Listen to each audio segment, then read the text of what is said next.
बहुत समय पहले की बात है। एक गांव में एक काले बंदर का खौफ था। वह बंदर रात होते ही गांव में आता और जो भी व्यक्ति अपने घर की छत पर सो रहा होता वह उसे जख्मी करके वहां से भाग जाता था। फिर एक दिन चमन जंगल से गुजर रहा होता है। तभी काला बंदर उस पर हमला कर देता है। अरे बाप रे, ये काला बंदर कहाँ से आ गया? अरे मर गए रे, अरे भागो रे भागो। फिर वह जोर जोर से भागने लगता है और भागता भागता अपने घर के अंदर घुस जाता है। अजी क्या हुआ? तुम इतने घबराए हुए क्यों हो? क्या हुआ? तुम भाग क्यों रहे थे? अरे क्या बताऊं, आज तो मैं बाल बाल बच गया। आज मेरा सामना उस काले बंदर से हो गया था। मैं किसी तरह अपनी जान बचा के आया हूँ। तुम जल्दी जाओ और दरवाजा बंद कर दो, कहीं मेरा पीछा करते करते वो काला बंदर यहाँ ना आ जाए। फिर उसकी पत्नी जाती है और सारे दरवाजे खिड़कियां बंद कर देती है।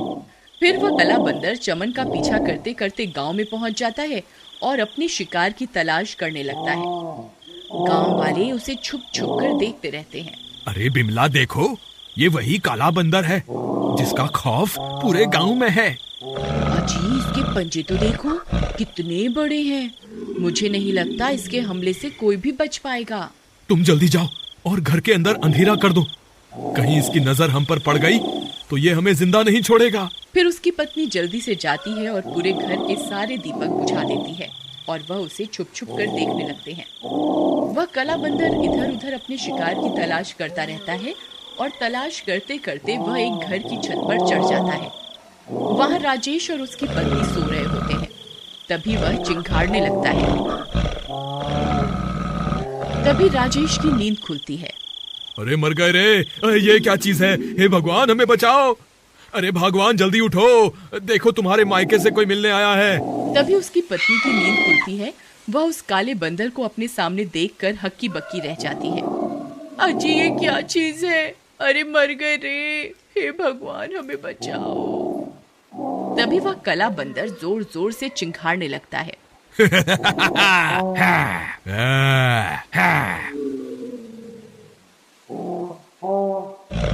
फिर वह दोनों जल्दी से अपने घर की छत से नीचे उतरते हैं और अपने कमरे के अंदर जाकर छुप जाते हैं। आज तो बाल बाल बच गए। मैंने तुमसे कहा था ना, इस गांव में काले बंदर का खौफ है, हमें छत पर नहीं सोना चाहिए। आप सही कह रहे थे, मुझे आपकी बात मान लेनी चाहिए थी। फिर अगले दिन सुबह होने पर चमन भाई, कल तो मैं और मेरे बीवी बाल बाल बच गए। उस काले बंदर ने रात को हमारे ऊपर हमला कर दिया था। हम दोनों किसी तरह अपनी जान बचाकर वहां से भाग निकले। यार राजेश, काले बंदर के हमले तो अब बढ़ते ही जा रहे हैं। लोगों में इसका खौफ बहुत बहुत बढ़ गया है। तुम्हें पता चला, हरिया और मोहन तो अपना मकान बहुत ही कम कीमत पर बेचकर शहर चले गए हैं। भाई मैं भी अब इस गांव में नहीं रहना चाहता, लेकिन क्या करूं, इस काले बंदर के खौफ के कारण जमीन की कीमतें आधी से भी कम हो गई हैं। हम सब गांव वालों को मिलकर मुखिया के पास चलना चाहिए ताकि वो इस समस्या का कोई समाधान निकाले। तुम सही कहते हो भाई, चलो हम अपने साथ कुछ गांव वालों को भी ले चलते हैं। मुखिया जी, आपको तो पता ही है, पूरे गांव में काले बंदर का खौफ बना हुआ है और गांव के लोग अपनी जमीनों को आधे से भी कम दामों में बेचकर ये गांव छोड़कर जा रहे हैं। अगर ऐसा ही चलता रहा तो थोड़े ही दिनों में ये गांव खाली हो जाएगा। आप जल्दी ही इस समस्या का समाधान निकालें। तुम सही कहते हो भाई, हमें इस काले बंदर का सामना करना ही पड़ेगा। मुखिया जी, मेरे पास एक तरकीब है। क्यों ना हम में से कोई व्यक्ति काले बंदर का भेष बदल ले और उसका सामना करे। हो सकता है वो अपने सामने अपने से ज्यादा बड़े काले बंदर को देखकर डर जाए, लेकिन बल्लू भाई, वो बंदर लंबाई में हमसे 2 गुना बड़ा है। अगर हम उसका भेष बदल भी लें तो उससे छोटे ही दिखाई देंगे। तुम उसकी चिंता मत करो, मेरे पास एक तरकीब है। अगर हम 2 लोगों को एक के ऊपर एक खड़ा कर दें तो हम उस काले बंदर से भी ऊंचे हो सकते हैं। अब हमें यह सोचना है कि वह 2 लोग कौन होंगे जो उस काले बंदर का सामना करेंगे। सब गांव वाले एक दूसरे की तरफ देखने लगते हैं, लेकिन काले बंदर का सामना करने के लिए कोई भी राजी नहीं होता। चमन और राजेश, तुम दोनों ने उसका सामना पहले भी किया हुआ है। मुझे लगता है तुम दोनों इस काम के लिए सही रहोगे। अरे मर गए रे, ये मुखिया तो मेरी जान लेकर ही रहेगा। मुखिया जी, बल्लू की तरकीब तो सही है, लेकिन वो काला बंदर हमसे नहीं डरा और उसने हम पर हमला कर दिया तो क्या होगा? तुम घबराओ मत। जब तुम उस काले बंदर का सामना करोगे तब सब गांव वाले वहीं आसपास छुपे रहेंगे। अगर उस काले बंदर ने तुम पर हमला कर दिया तो सब गांव वाले मिलकर तुम दोनों की जान बचा लेंगे। ऐसा है तो ठीक है मुखिया जी, हम तैयार हैं उस काले बंदर का सामना कर। फिर रात होने पर बल्लू चमन और राजेश को एक के ऊपर एक खड़ा करवाकर उनके ऊपर काले बंदर की खाल चढ़ा देता है। अरे वाह चमन और राजेश, तुम दोनों तो उस काले बंदर से भी बड़े लग रहे हो। मुझे पूरा विश्वास है कि हमारी तरकीब जरूर काम करेगी। भाई बिल्लू, अगर वो काला बंदर हमसे नहीं डरा तो क्या होगा? अरे यार तुम घबराओ मत, बस जैसे ही वो काला बंदर तुम्हारे सामने आए तो तुम जोर जोर से आवाजें निकालकर उसे डराने की कोशिश करना। फिर वे दोनों जंगल की ओर चल देते हैं। रात के समय जंगल बहुत डरावना हो जाता है। चमन भाई, मुझे तो आगे कुछ दिखाई नहीं दे रहा। अगर वो काला बंदर सामने आ जाए तो तुम संभाल लेना। तुम मत घबराओ, जो होगा देखा जाएगा। फिर थोड़ी दूर जाने पर उनका सामना उस काले बंदर से हो जाता है। राजेश भाई, वो काला बंदर तो हमारे सामने ही खड़ा है, अब क्या करें? भाई जोर जोर से आवाजें निकालो ताकि वो डर जाए।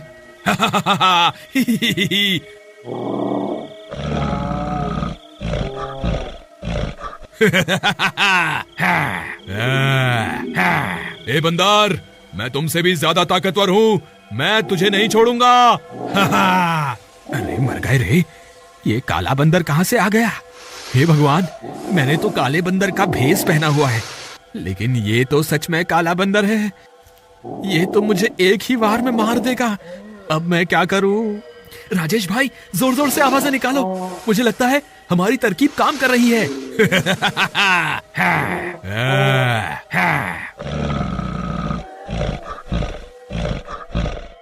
अरे मर गए रे, ये तो सीधा यहीं आ रहा है। अरे भागो रे, अपनी जान बचाकर भागो।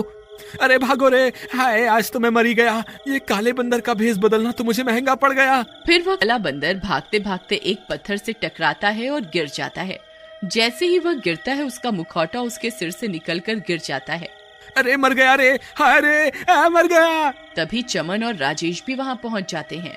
बंदर भाई, मुझे माफ कर दो, मैं कोई काला बंदर नहीं हूँ, मैं तो एक आम इंसान हूँ। मुझे तो शहर के एक सेठ ने पैसे दिए थे ताकि मैं सब गांव वालों को काला बंदर बन के डराऊं और उनमें इतना खौफ भर दूं कि वो अपनी जमीन को आधे दामों में सेठ को बेच दे। मुझे माफ कर दो। अरे राजेश, ये काला बंदर नहीं है, ये तो कोई बहरूपिया निकला। फिर चमन भी अपना मुखौटा उतार देता है। वह बहुरूपिया चमन को देखकर हैरान रह जाता है। हाय रे, ये क्या, तुम भी बहरूपिया हो? हाँ, मैं भी कोई काला बंदर नहीं हूँ। हम तो बस तुम्हें यहाँ से डराकर भगाने आए थे, लेकिन तुम तो कुछ और ही निकले। मुझे माफ कर दो भाई, मैंने जो कुछ भी किया सिर्फ पैसों के लालच में किया। मैं इस गांव को हमेशा हमेशा के लिए छोड़ के चला जाऊंगा। तभी वहाँ सब गांव वाले भी पहुँच जाते हैं। वे उस बहरूपियों को देखकर दंग रह जाते हैं। अरे ये तो कोई बहरूपिया है जो काला बंदर बनकर हमें डराता था। मुखिया जी, मुझे माफ कर दो, मैं आगे से कभी ऐसी गलती नहीं करूंगा। बहुत पुरानी बात है। मोदीपुर नामक गांव में एक औरत ने गोरे होने की क्रीम की नई नई दुकान खोली थी। वो औरत देखने में बहुत ही सुंदर थी। उसका नाम रेशमा था। जो कोई भी उस औरत को देखता तो वो उसे देखता ही रह जाता। उसके गोरे होने की क्रीम की चर्चा गांव में दूर दूर तक फैली हुई थी। वो एक ऐसी क्रीम बेचती थी कि जो कोई भी उसकी क्रीम का इस्तेमाल करता तो वो बार बार रेशमा से क्रीम खरीदने आता। पता नहीं उसकी क्रीम में ऐसा कौन सा जादू था कि गांव की सभी औरतें रेशमा से क्रीम खरीदने के लिए पागल रहती थीं। उसी गांव में एक बिमला और उसका पति राजा रहता था। एक दिन की बात है। अरे सुनते हो जी? हाँ बोलो, क्या बात है? गांव में एक औरत गोरे होने की क्रीम बेच रही है। जो कोई भी उसकी क्रीम लगाता है तो वो गोरा और सुंदर हो जाता है। देखो ना, मेरा रंग भी कितना काला हो गया है और मेरा मुंह भी खराब हो गया है। मुझे भी वो क्रीम लेनी है। अरे क्या करोगी क्रीम लेकर? तुम तो पहले से ही सुंदर हो। ज्यादा फालतू की चीजें लगाओगी तो तुम्हारा चेहरा और भी खराब हो जाएगा। पर मुझे और ज्यादा सुंदर और गोरा होना है। जिस किसी ने भी उस औरत की क्रीम इस्तेमाल की है वो और भी ज्यादा सुंदर और गोरा हो गया है। ठीक है, जैसा तुम्हारा मन करे। बिमला उसी औरत के पास क्रीम लेने जाती है। बहन जी, मुझे वो गोरा होने वाली क्रीम चाहिए। ठीक है, अभी देती हूँ। रेशमा बहन जी, एक बात तो बताओ, आप इतनी सुंदर कैसे हो? आपकी खूबसूरती का राज क्या है? मेरी खूबसूरती का राज मेरी ये क्रीम है। मैं भी यही क्रीम इस्तेमाल करती हूँ। तुम भी ये क्रीम इस्तेमाल करोगी तो तुम भी बहुत खूबसूरत हो जाओगी। ठीक है, मुझे भी जल्दी से एक क्रीम दे दो। बिमला खुशी खुशी क्रीम लेकर चली जाती है और घर पहुंचकर बिमला पानी से अच्छी तरह मुंह धोकर रेशमा से खरीदी हुई क्रीम लगाती है और आईने में अपना चेहरा देखकर खुद ही मुस्कुराती है। अब मैं भी रेशमा जैसी खूबसूरत हो जाऊंगी। तभी उसका पति राजा आ जाता है। बिमला, ये तुम्हारे चेहरे को क्या हुआ? लग रही हो ना पहले से भी सुंदर। बिमला को अपना चेहरा पहले से भी सुंदर लगता है, लेकिन बिमला को ये नहीं पता था कि क्रीम लगाने से उसकी खूबसूरती पहले से और कम हो जाएगी। तुम ये क्रीम व्रीम के चक्कर में मत पड़ो। मैं ना पहले से भी ज्यादा सुंदर हो गई हूँ ना, इसीलिए तुम मुझसे जल रहे हो। वो राजा की एक नहीं सुनती और वो अपने आप को आईने में देखने लगती है। उसे लगता है कि क्रीम लगाने से वो सुंदर होती जा रही है। और अगले दिन गांव की एक औरत जिसका नाम काली था, वो भी रेशमा की दुकान पर जाती है। रेशमा बहन जी, अरे ओ रेशमा बहन जी। हाँ जी बोलो। रेशमा बहन जी, मुझे भी वो गोरा करने वाली क्रीम लेनी है। देखो ना मैं कितनी काली हूँ, इसीलिए सब मुझे काली बुलाते हैं। मुझे भी गोरा होना है आपके जैसा। पास ही में रेशमा की दुकान है, तुम उसके पास से वो क्रीम ले आओ। रेशमा पहले से भी ज्यादा खूबसूरत और गोरी लग रही थी। वो काली को दुकान का रास्ता देती है। काली क्रीम लेने चली जाती है। क्रीम बेचने वाली रेशमा नहीं, एक चुड़ैल होती है। वो काली को भी वो क्रीम दे देती है और वो मन ही मन खुश होती है।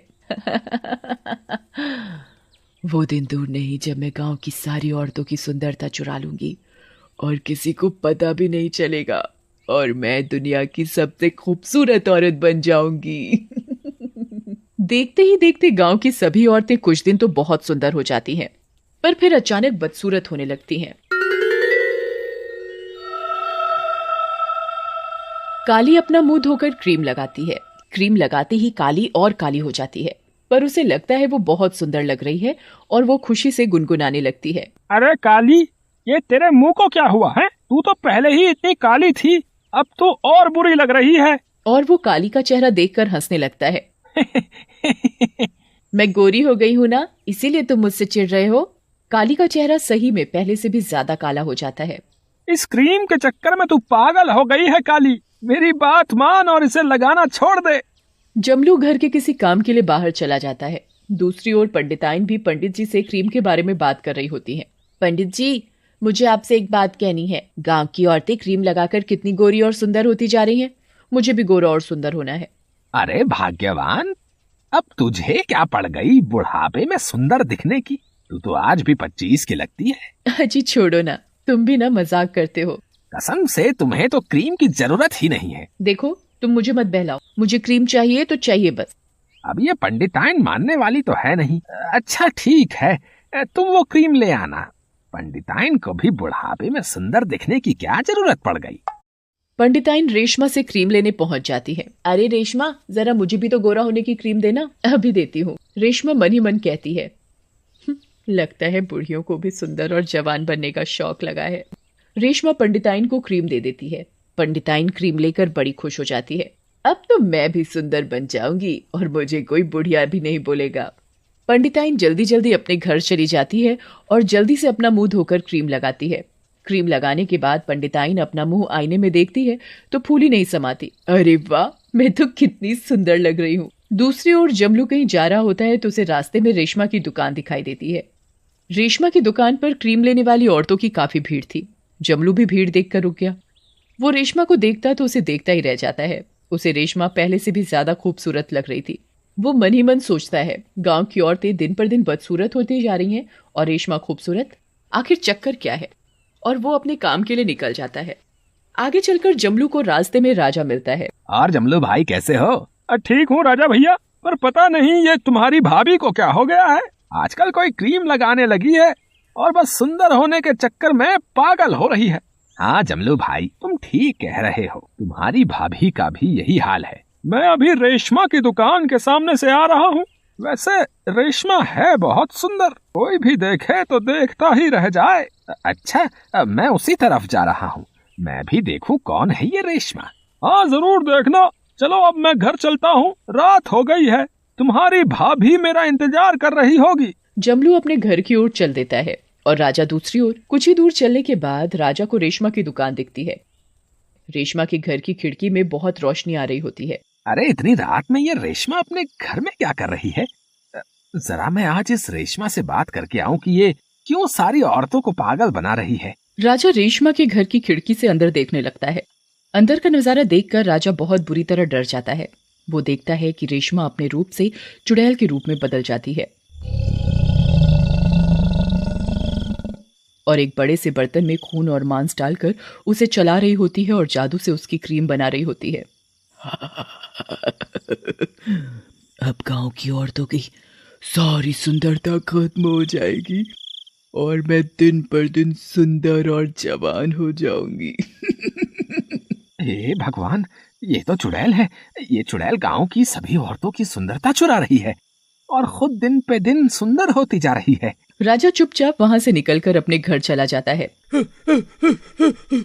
और घर पहुंचकर अपनी बीवी को जोर जोर से आवाज देता है। जैसे ही जमलू की पत्नी बिमला सामने आती है, राजू उसे देखकर बहुत डर जाता है और चिल्लाने लगता है।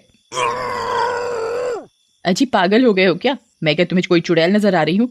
लग रही हूँ ना कटरीना कैफ। अब मैं तुम्हें कैसे समझाऊं? तुम सुंदर नहीं और ज्यादा बदसूरत हो गई हो। ये सब उस चुड़ैल रेशमा का करा धरा है। राजा बिमला को सारी बात बताता है। दूसरी ओर जमलू की पत्नी का भी यही हाल होता है, पर जमलू की पत्नी काली तो पूरी चुड़ैल लगने लगी थी। गांव के सभी आदमी रेशमा की क्रीम से परेशान होकर आपस में बात करते हैं। अरे भाई, ये रेशमा कोई खूबसूरत औरत नहीं है, बल्कि एक चुड़ैल है। मैंने अपनी आंखों से उसे रात में तांत्रिक पूजा करते देखा है। हे भगवान, चलो हम सब पंडित जी के पास चलते हैं, उनके पास जरूर कोई ना कोई उपाय होगा। क्या हुआ? अब तुम सब मेरे घर कैसे? और पंडिताइन, तुमने अपनी ये क्या हालत बना रखी है? राजा पंडित जी को रेशमा के बारे में सब बताता है। मुझे तुम उस चुड़ैल के पास ले चलो। जमलू, राजा और गांव के सभी आदमी पंडित जी को उस चुड़ैल के पास लेकर जाते हैं। कुछ ही देर में सब लोग रेशमा की क्रीम की दुकान पर पहुंच जाते हैं। रेशमा चुड़ैल के रूप में बदल जाती है। ए पंडित, अपनी जान प्यारी है तो तू चला जा यहाँ से। मैं नहीं छोड़ूंगी इन औरतों को। मुझे दुनिया की सबसे सुंदर औरत बनना है बस। तू ऐसे नहीं मानेगी। पंडित जी मंत्र पढ़कर दुकान में रखी सारी क्रीम में आग लगा देते हैं। आग लगते ही चुड़ैल जलकर मर जाती है और गांव की औरतें ठीक हो जाती हैं।